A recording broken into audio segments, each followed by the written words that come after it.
नमस्कार दोस्तों, कैसे हैं आप लोग। आप लोग को एक कुमार स्टडी सेंटर में स्वागत है।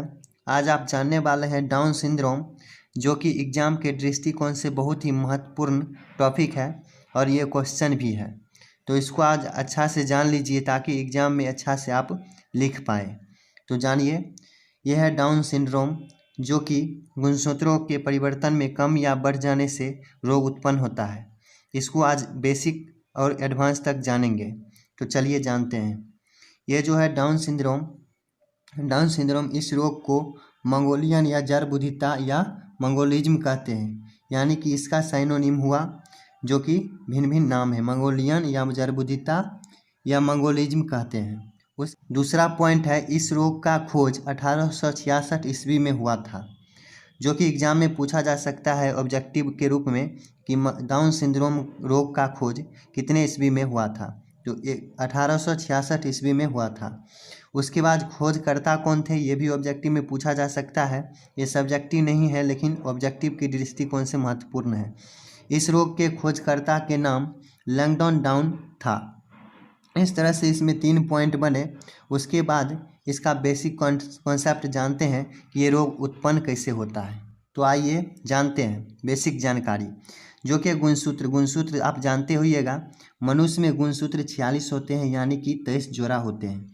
उसमें से 2 गुणसूत्र हैं, जैसे कि 44 हैं। 44 गुणसूत्र 22 जोड़ी, यानी कि कायिक गुणसूत्र।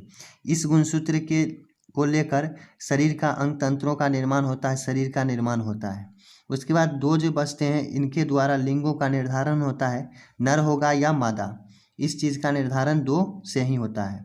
उसके बाद ये जो डाउन सिंड्रोम है, ये कायिक गुणसूत्र के अंतर्गत आते हैं। उसके बाद कायिक गुणसूत्र के अंतर्गत बहुत सारे सिंड्रोम आते हैं, जैसे एडवर्ड सिंड्रोम, पटाव सिंड्रोम, ये सब कायिक गुणसूत्र के अंतर्गत आते हैं। उसके बाद लिंग गुणसूत्र के अंतर्गत भी बहुत सारे सिंड्रोम आते हैं, जैसे क्लाइनफेल्टर सिंड्रोम, टर्नर सिंड्रोम, ये सब आते हैं।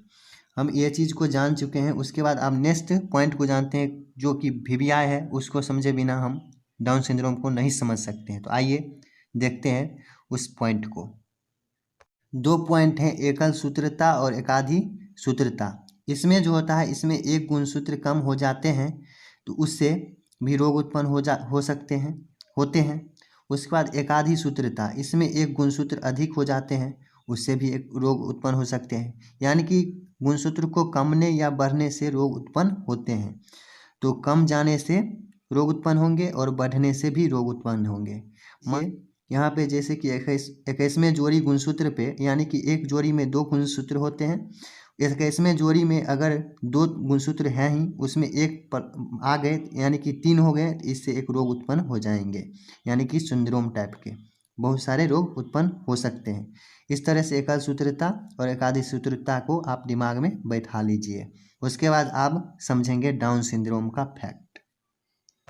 डाउन सिंड्रोम है, यहाँ पे फैक्ट इसका समझेंगे। दैहिक गुणसूत्र की संख्या में परिवर्तन द्वारा यह रोग उत्पन्न होता है, जो कि आपको एग्जाम में भी पूछा जा सकता है कि ये डाउन सिंड्रोम कौन से गुणसूत्र में परिवर्तन के कारण होता है, जैसे दैहिक गुणसूत्र या लिंग गुणसूत्र में। इस तरह से आप लिख सकते हैं कि ये दैहिक गुणसूत्र की संख्या में परिवर्तन द्वारा यह रोग उत्पन्न होता है। उसके बाद ये 44 गुणसूत्र होते हैं, इसमें 22 जोड़ी। उसके बाद डाउन सिंड्रोम का हम कारण जान लेते हैं। कारण क्या है, कौन सा कारण से डाउन सिंड्रोम उत्पन्न हो जाता है। आइए कारण को जानते हैं।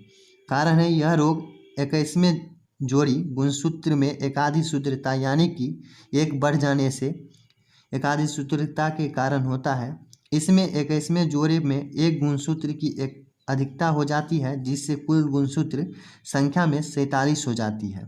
यानी कि 46 तो होती ही है, उसके बाद एक आ जाने के कारण 47 हो जाती है, यानी कि 46 + 1 47 हो जाती है, जो ये डाउन सिंड्रोम उत्पन्न करने का कारण होता है। डाउन सिंड्रोम इसी से उत्पन्न हो जाते हैं। इसमें एक ध्यान रखने योग्य बात यह है, जो कि एग्जाम में पूछे ही जाते हैं और पूछे जाएंगे और पूछे जाते थे, वह है 21वें जोड़ी गुणसूत्र पे ये डाउन सिंड्रोम होते हैं। कौन से जोड़ी में, 21वें जोड़ी में। इस चीज़ को आप भली भांति याद रख लीजिएगा।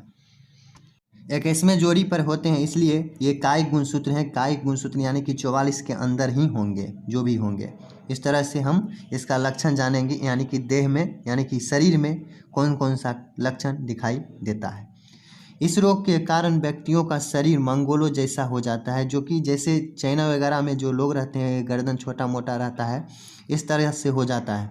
व्यक्तियों का शरीर मंगोलों जैसा हो जाता है, इसलिए इसका रोग का नाम मंगोलिज्म भी पड़ा। उसके बाद नेक्स्ट पॉइंट है, इनमें माथा चौड़ा हो जाता है, गर्दन छोटका हो जाता है, उंगलियां छोटी हो जाती है, छोटकिनमा, चेहरा चांद के समान दिखाई पड़ता है, नाक चपटी हो जाती है लोल की तरह, कान छोटे एवं गोल हो जाते हैं, मुख खुला रहता है एकदम उसके बाद निचला जो है होठ बाहर को खुला हुआ रहता है। उसके बाद इसमें नेक्स्ट पॉइंट है, इसमें बुद्धि मंद एवं मस्तिष्क अल्प विकसित हो जाता है। इस तरह के जो बच्चे होते हैं उसका मंद बुद्धि हो जाते हैं, मस्तिष्क ज़्यादा विकसित नहीं हो पाते हैं। और इसके बाद नेक्स्ट पॉइंट है, डाउन सिंड्रोम वाले बच्चों में से 30% बच्चे 1 वर्ष की आयु तक जीवित रह पाते हैं एवं 50% बच्चे जो होते हैं 5 वर्ष की आयु आते आते मर जाते हैं बेचारे। इस डाउन सिंड्रोम का यही कारण है और लक्षण है, यानी कि 5 वर्ष से ज़्यादा जीवित नहीं रह पाते हैं। तो ये डाउन सिंड्रोम बहुत ही खतरनाक रोग है। मैं ये आशा करता हूँ कि आप डाउन सिंड्रोम को अच्छी तरीके से समझ चुके होंगे।